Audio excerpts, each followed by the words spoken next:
Was ihr hier seht, das ist das Heck meiner MZ ETZ 250. Wenn jemand von euch MZ nicht kennt, die sind wie Simsons auf Steroiden.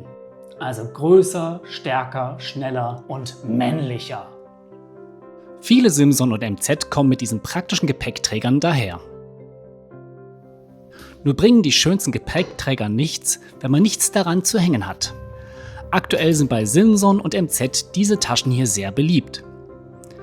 Die sind aus Beständen der ehemaligen NVA, also der Nationalen Volksarmee der DDR. Es ist eigentlich selbsterklärend, warum diese Taschen so beliebt sind. Erstens, sie passen maßlich perfekt auf die Gepäckträger.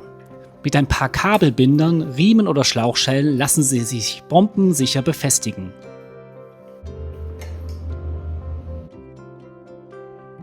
Sie sind robust und hochwertig verarbeitet. Auch nach über 30 Jahren Lagerung zeigt das Material keine Auflösungserscheinungen. Sie bieten genug Stauraum für kleine und größere Touren. Sie sind noch in großen Mengen relativ günstig verfügbar.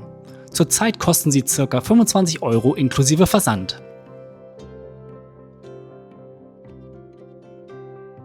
Wenn man das alles betrachtet, scheint der Griff zur NVA-Tasche ein absoluter No-Brainer zu sein für MZ- und Simson-Enthusiasten. Die Nutzung dieser Taschen hat aber auch zwei Nachteile, die ziemlich anrüchig sind. Damit meine ich zum einen den strengen Geruch, den diese Taschen haben. Viele Käufer berichten davon.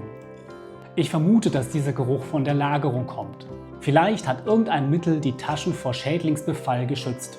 Zum Glück verfliegt dieser Geruch nach ein paar Tagen an der frischen Luft. Der zweite Punkt, der sich aber nicht einfach so in Luft auflöst, ist die historische Bedeutung dieser Taschen. Das Muster hier nennt sich umgangssprachlich ein Strich, kein Strich. Es wurde 1965 eingeführt als generelles Tarnmuster aller Einsatzuniformen und vieler Ausrüstungsteile der DDR-NVA und der DDR-Grenztruppen. Die Problematik mit den DDR-Grenztruppen sollten eigentlich jedem Deutschen klar sein. Die innerdeutsche Grenze, die sie bewachten, sperrte die eigenen Bürger ein. Zwischen 1961 und 1989 starben zudem mindestens 450 DDR-Bürger an dieser Grenze. Viele davon durch Einsatz von Schusswaffen oder von Landminen durch die DDR-Grenztruppen.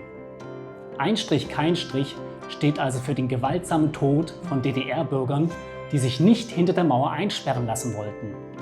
Auch die restliche NVA sollte niemand im Nachhinein verharmlosen. Sie war das Sinnbild der hochmilitarisierten DDR-Gesellschaft. Schon im Kindergarten und in der 1. Klasse wurden den Kindern militärische Ideale vorgehalten. Als Beispiel habe ich hier meine DDR-Schulfibel herausgesucht.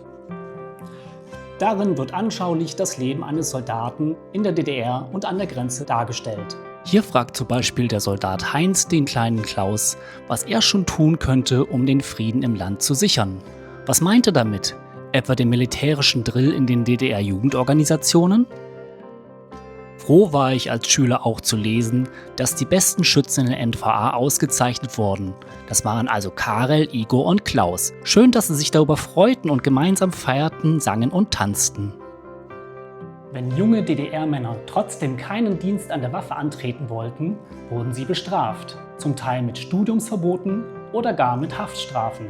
Also steht ein Strich, kein Strich auch für die militärische Durchdringung und Unterdrückung der DDR-Zivilgesellschaft. Ihr versteht also sicher, dass ein Strich, kein Strich noch heute ein Muster mit Bedeutung ist. Was heißt das nun für mich heute, wenn ich eine Gepäcktasche für meine Simson oder MZ brauche? Kann ich diese Tasche mit reinem Gewissen verwenden oder glorifiziere ich damit geschehenes Unrecht? Darauf darf sich jeder von euch selbst eine Antwort geben, denn verboten ist es hier in Deutschland nicht. Meine persönliche Haltung ist, ich verwende die Taschen. Aber vorher entschärfe ich deren explosive Symbolik. Und wie geht das? Ich mache das mit Bügelbildern, die eigene Aussagen haben. Naheliegend sind natürlich Peace-Zeichen, Friedenstauben, religiöse Zeichen oder von mir aus auch politische Aussagen. Hauptsache keine AfD-Aufkleber. Mein Ziel ist es darzustellen, dass ich nicht überkommenen Ansichten nachhänge. Man könnte die Taschen auch schwarz einfärben, um das Muster loszubekommen. Wie seht ihr das? Übertreibe ich es mit meinen Aufbüglern? Oder reicht es vielleicht nur zu wissen, was dahinter steckt? Oder weder noch? Schreibt es mir doch gerne in eure Kommentare, ich bin sehr gespannt. Bis bald!